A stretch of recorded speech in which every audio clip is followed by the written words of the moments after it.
그리고 이런 차 마시는 것과 관련된 모든 연구를 합해서 발표한 메타 연구에서도요, 차를 마시는 빈도가 높은 분들이 사망 위험이 낮았습니다. 전체 모든 사망도 10% 낮았고 심혈관 질환 사망은 더 낮았어요. 14% 낮은 것으로 결론 지었습니다. 안녕하세요, 긍정닥터 이경실입니다. 오늘은 제가 마시는 차에 대해서 아주 심도 있게 이야기를 해보려고 합니다. 일상적으로 차를 마시는 습관이 우리의 수명 연장과 관련이 있다, 이런 이야기를 예전에 한번 다룬 적이 있는데요. 오늘은 그 업그레이드라고 생각하시면 됩니다. 가장 대표적인 연구가 2022년 발표된 연구 UK 바이오뱅크 코호트 연구인데요. 여기서 홍차를 주로 마시는 약 50만 명의 성인들을 추적 관찰했더니 하루에 2잔 이상 차를 마시는 분들이 마시지 않는 분들보다 적게는 9%에서 많게는 13% 사망 위험이 낮은 것으로 나타났습니다. 그리고 이 연구에서 재밌는 건요, 우유나 설탕을 넣어서 마시던 카페인 대사 능력이 다르던 이 사망 위험 감소 효과가 유지가 되었어요. 이 이야기를 듣고 이제 우리가 그럼 시럽 좀 많이 넣어서 먹으면 좋겠네? 아닙니다. 기억하실 건 이제 문화권의 차이를 기억하셔야 돼요. 영국 사람들이 티타임에 홍차를 마실 때 넣는 설탕이를 봤자 정말 요만큼 넣는 거고, 우유도 그 찻잔에 아주 약간 비어있는 부분에 좀 붓는 정도입니다. 그래서 아주 소량을 넣어서 즐기는 거라는 걸 기억하시고, 우리가 여기서 얻을 정보, 가지고 와야 할 정보는 약간의 넣는 것까지는 괜찮구나. 그런데 제가 경험상 우리나라 음료 시장을 보면 안 넣어서 드시는 게 훨씬 좋겠습니다. 그러면 이게 홍차에 국한된 것이냐? 아닙니다. 녹차에 관련해서도 그런 연구가 많이 있습니다.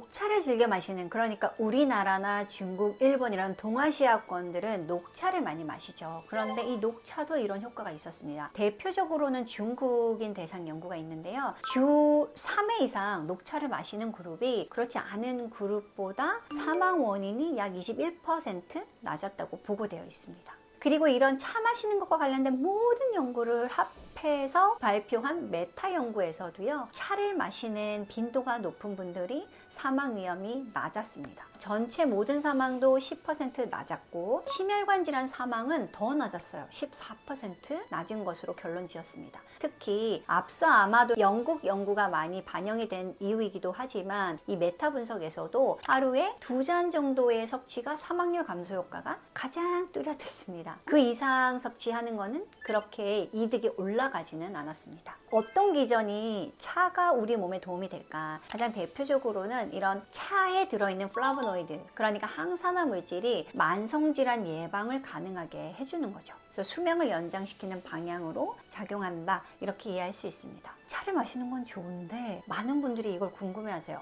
그런데 그 뭔가 티백에 중금속 있지 않나? 이런 생각하시죠. 중금속, 그러니까 무거운 금속 원소, 즉 납, 카드뮴, 비소, 알루미늄, 이런 것들이 이 티백에 들어있다, 이런 이야기를 많이 듣고 차를 아무거나 사서 먹으면 안 된다, 이런 얘기를 들으셨을 거예요. 한 연구에서는 티백차 한 잔에 검출되는 납, 이런 거를 조사를 했는데요. 연구 결과를 보시면 0.14 마이크로그램에서 0.39 마이크로그램 퍼 리터 정도 농도로 들어있다고 돼 있는데, 이게 결국 사실 식수, 먹는 물에 보통 한 15 마이크로그램 정도 들어있거든요. 그거에 비하면 정말 낮은 농도입니다. 그래서 사실은 그렇게 걱정하지 않으셔도 되고요. 그리고 우리 한국 식약처에서 한 연구를 보면요, 티백에서 우러나오는 물질들을 볼 때 일단 가장 대표적으로 카드뮴을 기준으로 분석을 했는데, 98도씨 물에서 2분간 우러나온 농도를 기준으로 10분간 우렸을 때 그 추출액의 카드뮴 함량이 약 50% 증가하기는 했습니다. 그렇지만 양을 알려드리면요, 녹차 티백 2분 우리면 카드뮴이 약 14.3% 용출됐고, 또 10분 우리면 21.4%가 용출이 됐고요. 홍차 티백도 0.003 ppm 수준, 10분 우리면 0.005 ppm, 이런 정도 나왔습니다. 사실 이런 정도는 우리가 공기 중에, 그리고 집에 있는 먼지,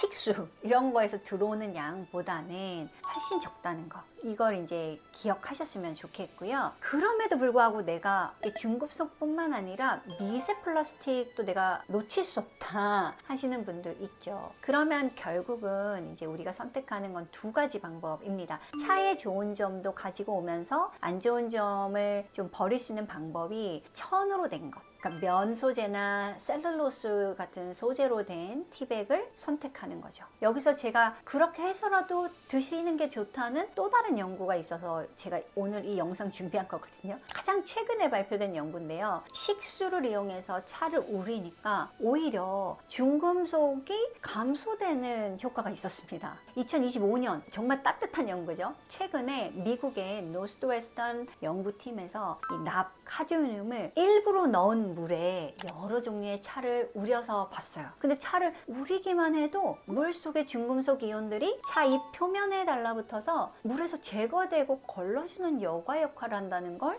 밝혔습니다. 네, 중금속 이온들이 차잎 표면에 흡착돼서 사용된 티백이 버려질 때 함께 폐기되는 원리죠. 그래서 연구진은 이 실험을 통해서 녹차, 홍차, 우롱차, 백차, 또 캐모마일, 루이보스티 같은 허브차까지 아주 폭넓게 검사를 했는데요. 그리고 크기도 다르게 잘게 잘라진 잎부터 굵은 잎까지, 그리고 잎차와 티백 다양하게 다르게 해서 흡착의 효율을 측정했습니다. 그 결과 차의 종류나 잎의 형태 차이에 따라서 중금속 차이는 크지 않았어요. 그러니까 어쨌든 차면 다 중금속을 흡착하는 효과가 있었고요. 그 요인으로 가장 큰 건 우리는 시간일 뿐이었다고 합니다. 그러니까 차를 우리는 시간이 길면 더 많은 납, 크롬, 카드뮴 이런 이온들이 차 잎에 흡착이 되었고요. 충분히 오랜 시간 우려내면 물속의 중금속 대부분을 제거할 수 있었습니다. 너무 재밌는 연구죠. 그래서 예를 들어서 일반적인 온도에서 5분 이상 우렸을 때 몇 초만 담궜다 꺼냈을 때보다 제거되는 중금속 양이 의미 있게 높았습니다.